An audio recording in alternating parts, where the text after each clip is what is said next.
नमस्कार। आज 29 जुलाई है।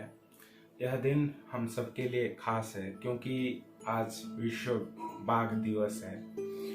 यह दिवस हर किसी के घर में मनाया नहीं जाता, केवल चिड़ियाघरों में और कुछ टीवी चैनलों में मनाया जाता है। हम कितना बाघों के लिए कितना हम चिंतित हैं यह पता नहीं, मगर यह बात सच है कि बहुत जल्दी बाघों की भी विलुप्ति होने वाली है। उससे बचाने का काम हमारा है, उनकी विलुप्ति का कारण भी हम हैं। बाघों के ऊपर मैंने एक कविता लिखी है, उसको आपके सामने प्रस्तुत कर रहा हूँ। कृपया सुनिएगा। अपने वजूद को खोते देख रहा हूँ मैं, अपनी विलुप्ति के दिन को नजदीक आते देख रहा हूं।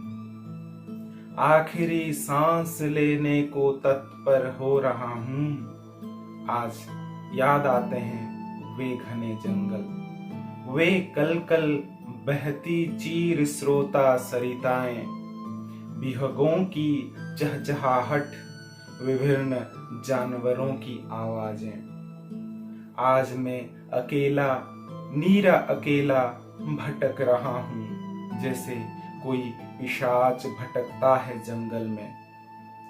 चारों तरफ देख रहा हूँ मेरी बिरादरी की बिखरी हड्डियां, मेरे नन्हे शावक के नन्हे नन्हे पैरों के निशानों को ढूंढता फिर रहा हूँ मैं, जो समय के चक्र में मिटने लगे हैं। कभी यहाँ मेरे भाइयों और बहनों की दहाड़ गूंज रही थी, आज यहाँ सन्नाटा है। कभी कभी इंसानी हरकतें सुनाई देती हैं। तुमने मुझे मारा है, कभी तीर से तो कभी बंदूक से, कभी जहर से तो कभी बिजली से। मेरे वंश के विनाश का सिर्फ और सिर्फ तुम ही कारण हो। मैं ये चिल्ला चिल्ला कर कहना चाहता हूँ, लेकिन आज निःशब्द हो गया हूँ। मेरी दहाड़ भी तुमने छीन लिया है, मेरी दहाड़ भी तुमने छीन लिया है।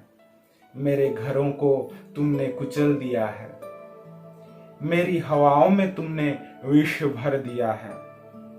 मेरी छतें वे आकाश को चूमने वाली विशाल काय वृक्षों को तुमने चुटकियों में काट गिराया है। मैं शिकारी हूं, तुम भी खुद को शिकारी कहलाते हो, तुम भी खुद को शिकारी कहते हो।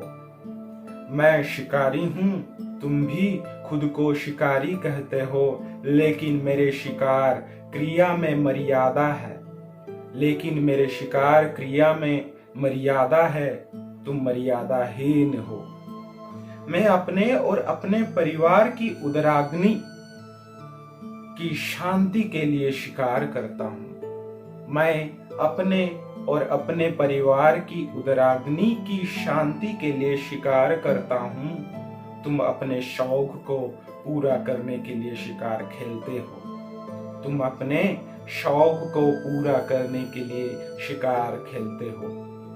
तुम मुझे जानवर कहते हो और खुद को मानव, तुम मुझे जानवर कहते हो और खुद को मानव कहते हो, लेकिन जरा बताओ कि क्या यही मानवता के गुण हैं? क्या मानवता यही सिखाती है कि दूसरी नस्लों को पैरों तले रौंद कर आगे बढ़ो?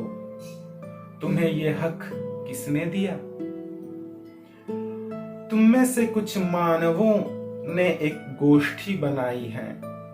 शहर के बीचों बीच गगन छूने वाली अट्टालिकाओं में बैठकर वे जंगलों के बारे में निर्णय लेते हैं, स्कीमें बनाते हैं, हर साल नए नए घोष वाक्य बनाते हैं।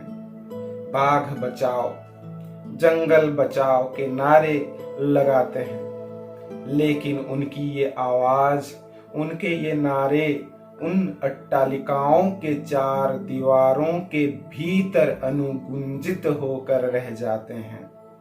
सिर्फ इतना ही नहीं, मेरे लिए वे सालाना एक दिन न्यौछावर कर देते हैं और 364 दिन मुझे मारने के लिए बंदूक पकड़कर जंगल में भटकते रहते हैं। एक दिन उनकी और मेरी भटकन का अंत हो जाएगा।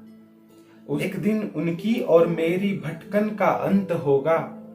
उस दिन मेरी आखिरी सांस और दहाड़ छूट जाएंगी, जो शहर तक पहुंच नहीं पाएंगी। वे इस जंगल में कहीं दब कर रह जाएंगी। वे मुझे उठा ले जाएंगे। मेरे खून की धारा इस जंगल को 2 भागों में बांट देगी। वे मेरे अंतिम संस्कार नहीं करेंगे, बल्कि मेरा चीर-फाड़ करेंगे। मेरी चमड़ी उधेड़ लेंगे और मेरे अवशेषों को फेंक देंगे कहीं गिद्धों कौवों के लिए। मेरी विलुप्ति हो जाएगी। तब यह वाक्य, ये कहानी चरितार्थ होंगे। एक जंगल में एक बाघ रहता था। तब स्कूली किताबों में मेरी तस्वीरें, मेरे लिए 2-4 वाक्य रह जाएंगे और संग्रहालयों में मेरे अवशेष रह जाएंगे। धन्यवाद।